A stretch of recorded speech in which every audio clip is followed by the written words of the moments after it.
Audio number 5। पुस्तक मुस्लिम धर्म अनुयायियों का अनुकरणीय चरित्र व चिंतन। लेखक पंडित श्याम शर्मा आचार्य। एक अपराजय देशभक्त खान अब्दुल गफ्फार खां। विवेकवान वे ही व्यक्ति कहे जाते हैं जो समझ में आ जाने पर ठीक बात को एक बार में ग्रहण कर सदा सर्वदा के लिए गांठ बांध लेते हैं और गलत बात को सदा सर्वदा के लिए त्याग देते हैं। सरहदी गांधी खान अब्दुल गफ्फार खां उन्हीं विवेकवान व्यक्तियों में से हैं। गरम खून वाली उस पठान जाति में जन्म लेकर भी जिसके शब्दकोश में अहिंसा का बोधक कोई शब्द कभी नहीं रहा हो और जो सदा से शक्ति और शस्त्र में ही विश्वास रखने वाली रही हो, अहिंसा का पुजारी बन जाना आश्चर्य की बात है। खान अब्दुल गफ्फार खां ने जिस दिन से महात्मा गांधी के संपर्क में रहकर शांति और अहिंसा की महत्ता समझी, उस दिन से सदा सर्वदा के लिए एक शांत संत की तरह अहिंसावादी बन गए और उस व्रत भंग की हजारों परिस्थितियां आने पर भी अपने सिद्धांत पर अचल और अडिग बने रहे। खान अब्दुल गफ्फार खां का जन्म उत्तर पश्चिम सीमा प्रांत के एक संपन्न पठान परिवार में जनवरी 1890 को हुआ था। इनके पिता पेशावर के निकट उद्यानजयी गांव के जमींदार थे और क्षेत्र में उनका बहुत प्रभाव था। सीमा प्रांत का यह पठान परिवार प्रारंभ में साम्राज्यवादियों का अनुयायी था, किंतु जब देश की स्वाधीनता का आंदोलन चिढ़ा और महात्मा गांधी का नया राजनीतिक दर्शन प्रकाश में आया, तो यह परिवार भी सत्य को स्वीकार किए बिना न रह सका। पूरे परिवार ने अन्यायप्रिय साम्राज्यवादियों का साथ छोड़ दिया और स्वदेश स्वाधीनता के झंडे के नीचे आ गया और एक बार आकर फिर जीवन भर स्वाधीनता संग्राम के सैनिक बनकर विदेशी ताकतों का उत्पीड़न सहन करते रहे। उन्होंने देशभक्ति की वेदी पर अपनी जागीर, स्वाधीनता, सुख सुविधा और सारी संपत्ति बलिदान कर दी तथा फकीरी धारण कर जेल और जुल्म सहने का स्वाद लेते रहे।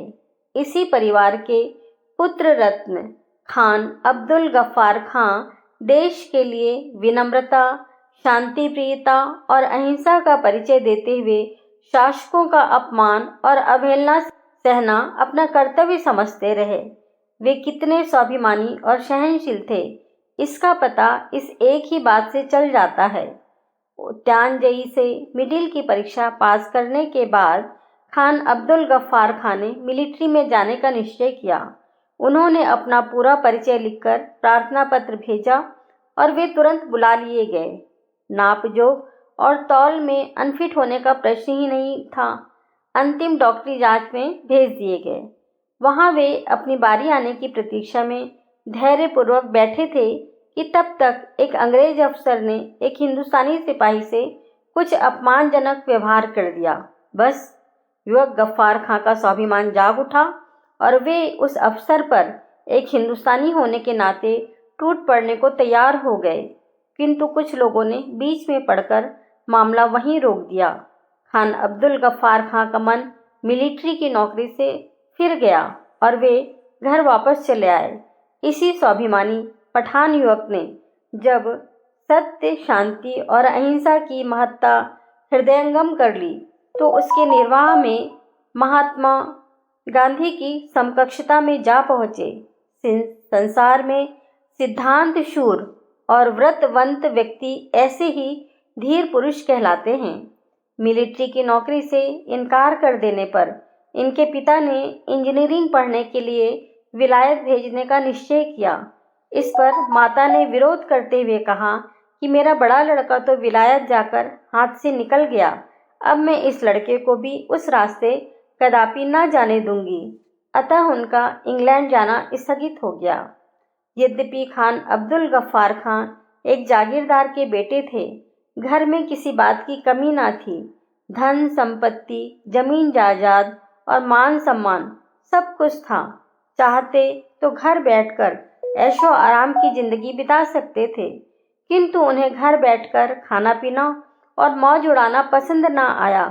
वे कुछ ऐसा काम करना चाहते थे जिससे वे व्यस्त भी बने रहें और जनता का कुछ हित भी होता रहे। अतः वे पेशावर के एक मकतब में चले गए और वहाँ कुरान एवं हदीस आदि धार्मिक ग्रंथों का अध्ययन अध्यापन करने लगे।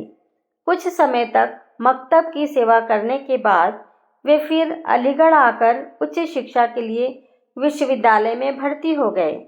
अलीगढ़ विश्वविद्यालय उन दिनों मुसलमानों में सांप्रदायिकता भरने का एक बड़ा केंद्र बना हुआ था।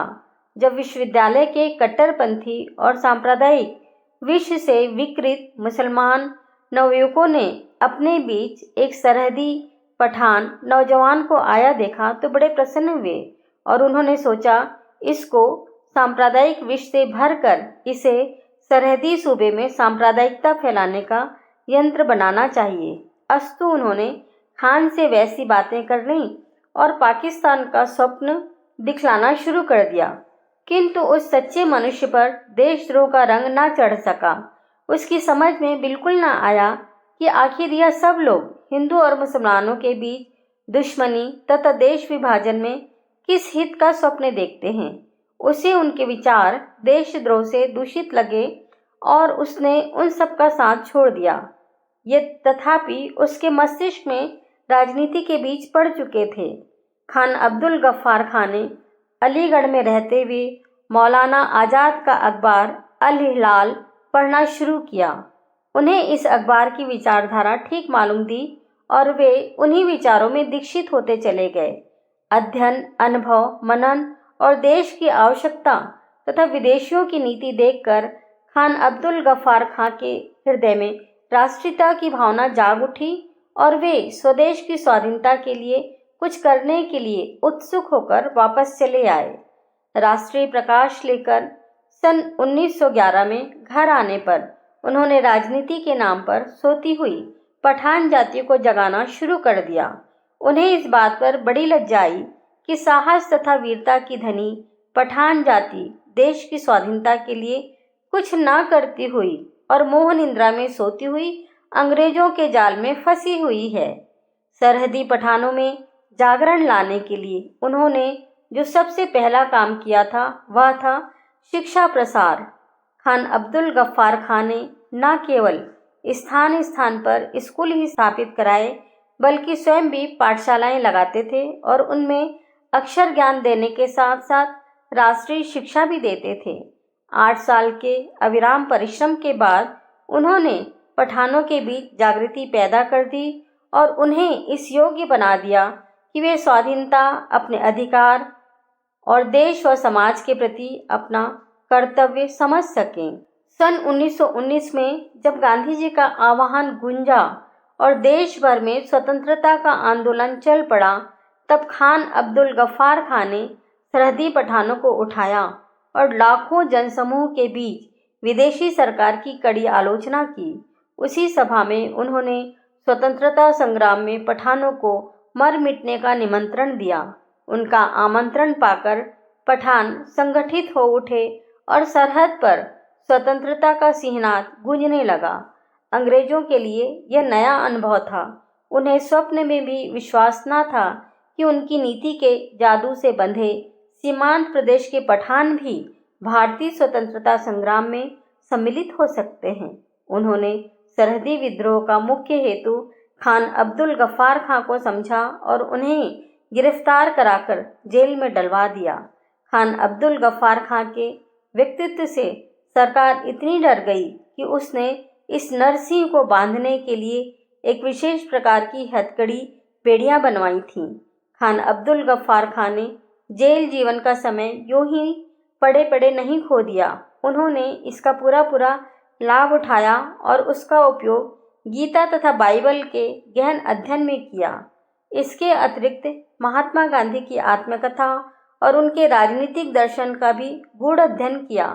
निष्पक्ष तथा निर्विघ्न अध्ययन से उन्हें इन सद्ग्रंथों का सार तत्व हृदयंगम हो गया और अब वे वास्तविक रूप से सत्य, शांति, अहिंसा और प्रेम के अनुयायी बन गए तथा एक बार ग्रहण करने के बाद फिर उसे जीवन भर नहीं छोड़ा। जेल से छूटने के बाद वे फिर देश और समाज की सेवा में लग गए। चारसद्दा आश्रम और खुदाई खिदमतगार नाम के 2 आश्रम उन्होंने चलाए। यह आश्रम बहुत मानों में भारतीय आश्रम जैसे थे। इनमें सूत काटने का कार्य तो नियमित रूप से चलता ही था, साथ ही नित्य ईश्वर प्रार्थना और राष्ट्रीय शिक्षा का आयोजन भी होता था। सत्य, अहिंसा और शांति का नियमित पाठ इस आश्रम में पढ़ाया जाता था। साधारण शिक्षा भी दी जाती थी, जिसे पाकर शिक्षार्थी जीवन में स्वावलंबी बनकर सम्मानपूर्वक अपनी आजीविका कमा सके हैं। यह आश्रम पठानों का वास्तविक भारतीयकरण करने का एक सार्थक केंद्र था। खुदाई खिदमतगार नाम का संगठन और कुछ नहीं था, देश तथा समाज के सेवकों का एक संगठन था।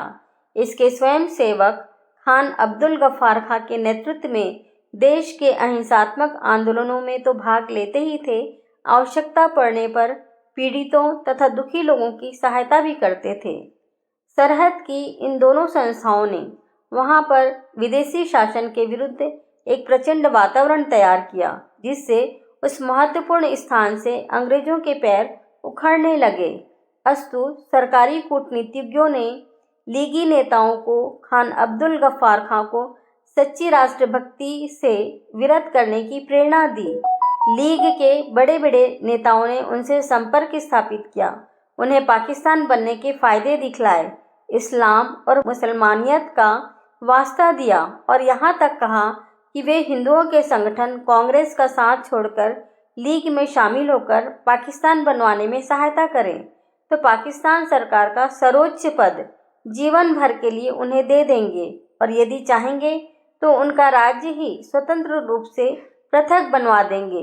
किंतु सिद्धांत तथा सत्य के धनी खान अब्दुल गफ्फार खां उनकी चिकनी चुपड़ी बातों में नहीं आए और सच्चे मन से भारत माता की सेवा में लगे रहे। इस आराधना के लिए उन्हें काफिर, गैर मुस्लिम और इस्लाम का शत्रु भी कहा गया और तरह तरह से अपमानित तथा लांछित किया गया, किंतु अपने व्रत से जरा भी विचलित न हुए। सरकार ने उनकी सारी जमीन, संपत्ति तथा जीवन के साधन छीन लिए, पर उन्हें न विचलित होना था और न वे विचलित हुए। सन 1921 के असहयोग आंदोलन से तो उनका जीवन जेल में ही कटने लगा। जेल में उन्हें तरह तरह के त्रास और यातनाएं दी गईं। उनका स्वास्थ्य खराब हो गया। बहुत बार उन्हें अनशन करना पड़ा, किंतु जिस महान पद पर वे अपना चरण बढ़ा चुके थे, उससे तिल भर पीछे हटना उन्होंने सीखा ही ना था। राजनीतिक दुर्भाग्य से पाकिस्तान बन गया और खान अब्दुल गफ्फार खां की कर्मभूमि सीमांत प्रदेश पाकिस्तान में चली गई। पाकिस्तान बन जाने पर वहां की सरकार ने पुनः पदों का लालच देकर उन्हें व्रतच्युत करना चाहा, किंतु उन्होंने पाकिस्तान को मान्यता प्रदान न की और पख्तूनों की मातृभूमि सीमांत प्रदेश को पाकिस्तान से स्वतंत्र कराने के लिए संघर्ष शुरू कर दिया। यदि वे चाहते तो सिद्धांत की कीमत पर पाकिस्तान के साथ होकर वहां की सरकार में मनमाना पद ले सकते थे अथवा भारत में स्थानांतरण कर जेल व जुल्म से तो बच ही सकते थे। साथ ही जहां स्वतंत्रता के बाद भारत के अवसरवादियों ने दोनों हाथ लाभ लूटे हैं, वे भी उच्च से उच्च पद पा सकते थे, किंतु जिसका जीवन ही सत्य के लिए संघर्ष करते रहने के लिए समर्पित रहा, जो समाज तथा देश की सेवा के लिए जीवित रहा, वह प्रलोभनों को क्या महत्व दे सकता था। भारतीय संस्कृति के सेवक जहूर बख्श पुत्री का विवाह सानंद संपन्न हुआ। संबंधी मेहमानों ने अपनी अपनी रुचि के अनेक उपहार दिए। तभी सबके सामने आए एक हट्टे कट्टे बड़ी बड़ी मूछों वाले सज्जन।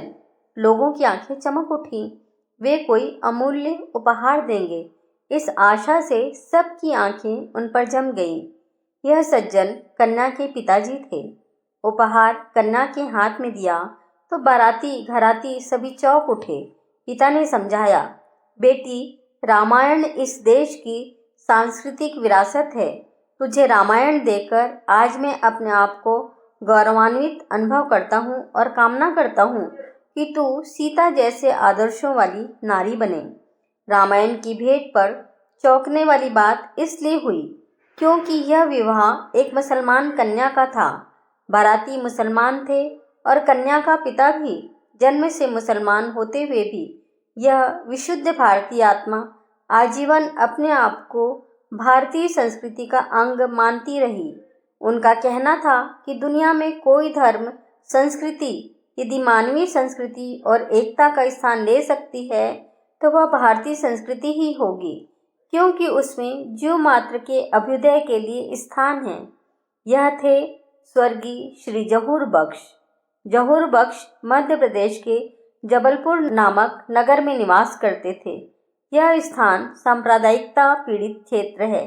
अनेक हिंदू तथा मुसलमान अपनी इस संकीर्णता के कारण ही यहाँ भिड़ चुके हैं, सांप्रदायिक दंगों को जन्म दे चुके हैं। श्री जहूर बख्श इसके अपवाद थे। उनका कहना था, मेरा निर्माण इस देश की पवित्र मिट्टी में हुआ। मेरे कानों में इसके पुण्य गीत गूंजे। इसकी मिट्टी में मैं खेला। इस देश के प्रति मेरी श्रद्धा का कारण इतना ही नहीं, वरन इसके वह आदर्श हैं जिनकी समता मुझे दुनिया की किसी भी संस्कृति में दिखाई नहीं दी। कौन है जो जीव जंतुओं में भी अपनी ही आत्मा का दर्शन करता है? अपने ही उत्थान की शिक्षा सब देते हैं, पर यह भारतीय संस्कृति है जिसने अपनी सारी शक्ति पुण्य और परोपकार में लगाई है। यही वह संस्कृति है जो शांति और समता का पाठ पढ़ाती है। आने वाले समय पर दुनिया में यदि किसी को सर्वोपरि प्राथमिकता मिलेगी तो वह भारतीय संस्कृति ही होगी। वास्तव में भारतीय दर्शन के प्रति ऐसी स्पष्ट सहानुभूति कोई विचारशील व्यक्ति ही रख सकता है। सचमुच जहूर बख्श विचारशील व्यक्ति थे। अपनी बुद्धि पर जोर लगाकर परिस्थितियों का विवेचन करने वाला ही निष्पक्ष समीक्षाएं प्रस्तुत कर सकता है। पूर्वाग्रह चाहे वह मान्यताओं के संबंध में हो अथवा परंपराओं या रीति रिवाजों के प्रति हो, सदैव दुखदायक ही होता है।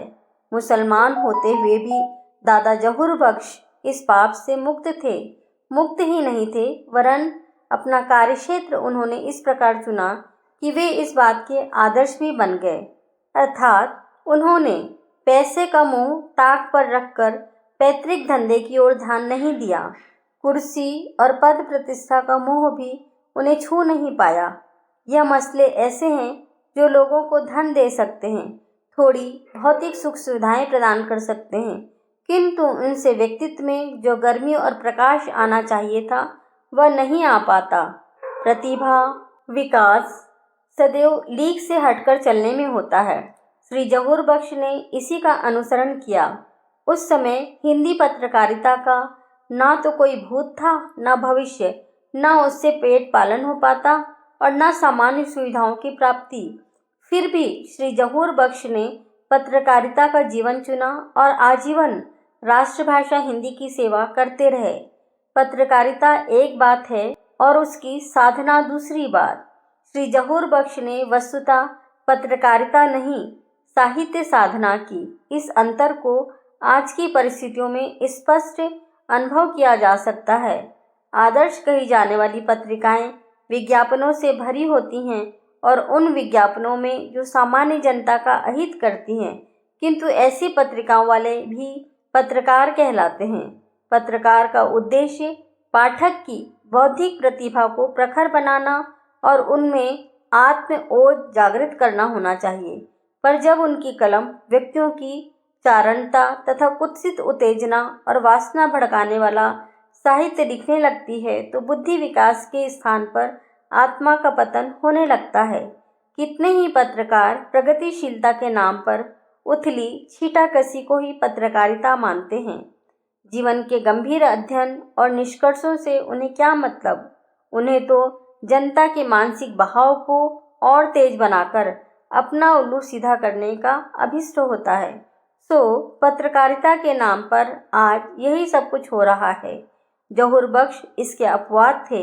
उन्हें प्रकाशकों ने प्रकाशन की रॉयल्टी नहीं दी, उल्टे कई बार तो खरी खोटी भी सुनाई। संपादकों ने पारिश्रमिक नहीं दिया, अलबत्ता लेख मांग मांग कर छापे। इतने पर भी उन्हें किसी प्रकार की शिकायत नहीं हुई। तुलसीदास जी ने रामायण प्रचार और अर्थोपार्जन के लिए नहीं लिखी थी। स्वान्ताय सुखाय तुलसी रघुनाथ गाथा, अर्थात तुलसी ने रघुनाथ कथा आत्मसुख के लिए लिखी थी और वह अमर हो गई। जहूर बख्श भी इन सब कठिनाइयों के बावजूद अपनी सेवा और अपना कर्तव्य मानकर लिखते रहे तथा उस सम्मान के अधिकारी बन गए जो प्रायः हर किसी को नहीं मिला करता। जब उनका निधन हुआ तब उनकी पुण्य स्मृति में देश भर के अखबारों ने उन्हें अपनी श्रद्धांजलि समर्पित की। सुख सुविधाओं की तरह कष्ट कठिनाइयाँ भी जीवन का अनिवार्य अंग है। अनिवार्य ही नहीं, वह जीवन की आवश्यकताएं भी है। यदि कठिनाइयाँ न बनाई गई होती तो पात्रत्व की परीक्षा तथा व्यक्तित्व का विकास सदैव अधूरा ही पड़ा रहता। जिसके जीवन में कठिनाइयाँ नहीं आईं, उसकी तेजस्विता धूमिल हुई समझना चाहिए। इसीलिए आत्मदर्शी जानबूझकर कठिनाइयों का वर्ण करते हैं। जहूर बख्श के जीवन में अनेक उतार चढ़ाव आए, पर उनकी जीवन नौका ने अपनी यात्रा नहीं रोकी। उन पर सांप्रदायिक व्यक्ति होने का आरोप लगाया गया तो उन्होंने हंसकर इतना ही कहा, मेरे शरीर का जो भी कुछ रस रक्त मांस है वह भारतीय अन्न जल से बना है। मुझे जिंदा रहना है तो इसी भूमि में और गीत गाना है तो इसी धरती के। एक बार धर्मोन्मादी व्यक्तियों ने औरों के साथ उनका भी घर जला दिया और सारी संपत्ति खाक कर दी। उन्हें जबरदस्त आर्थिक यातना का सामना करना पड़ा, पर वे उससे जरा भी विचलित नहीं हुए। प्राथमिक विद्यालय के शिक्षक बनकर उन्होंने नए सिरे से जीवन जीना प्रारंभ कर दिया, पर उन्होंने किसी को अभिशाप नहीं दिया। इससे उनका आत्मतेज ही विकसित हुआ। सच्चाई खरी उतरी और साधना का ही प्रतिफल है कि वे आज सारे देश की श्रद्धास्पद विभूति बन गए हैं।